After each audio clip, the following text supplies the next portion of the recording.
the expressions. How are we going to evaluate expression? So, di ba yung n natin, which is the variable, meron siyang value. Okay? So, lagyan na natin ang value. So, for example, we have here n is equals to 4. So, ibig sabihin, yung n daw ay equals to 4. Yung mga, pag may nakakita kayong variable na n, ang bilang nun o ang value nun ay 4. Okay, so for you to better understand, let us have 5n plus 2. Now, let x be the number 4 here. Okay, so ito na yung gagawin natin. Gagamitin na natin siya. So 5n. Ano gagawin natin dito nga? Kapag nakakita kayo ng ganito 5n, ano dapat gawin? Ha? Narinig ako. Add ba? Are we going to add? Hindi, parang may narinig ako.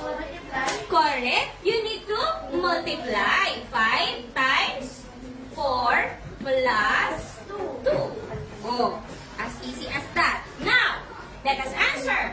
5 times 4 plus 2. Now, what is the answer? 5 times 4? 20. Ha? 20 plus 2.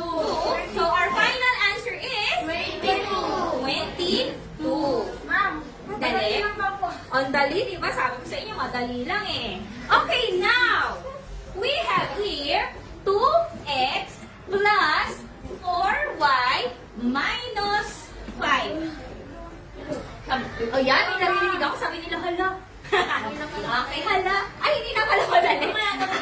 joke lang po pala Huwag kayo mag-alala, hindi ko pa ipapahanap si X. Huwag nyo nang hanapin, X na nga. X. Ayan! Buhay na naman kayo! Yun kasi pinag-uusapan. Okay! Sige! O ngayon, si X, let X be the number 3. Yung Y naman ay 6. O, madali yan Okay, alam nyo na. Okay, so ano gagawin natin? Kailangan lang natin gamitin yung numbers na to. Ililipat natin dito. Naintindihan? Gagamitin natin. 2x. Magiging ano siya? Magiging? Anong gagawin natin? Multiply. Correct. Multiply lang natin. So, 2 times 3 plus 4 times 6 minus 5. Correct, minus 5. Okay, now, let us answer. 2 times 3. 2 times 3. 6. Plus 4 times 6. 24. Minus 5. Okay, so what is our final answer? 21. 21? 25. What is our final answer? 25. Okay, so 6 plus 24 equals 30. Minus 5, our final answer is 25. Madali, di ba? Madali. Favorite na yung math. Okay, sige nga. Do you need more examples?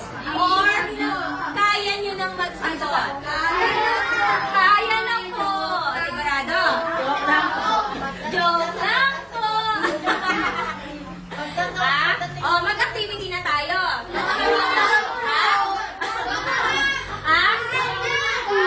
Sabi nila, hala, joke lang po. Parang kilala ko kung sino yun. Dok Luna. Hello, Doc Luna. Ba't ka naman? Pagaling ka dyan. Naksidente siya eh. Di ba talaga, isiningit natin si Doc Luna?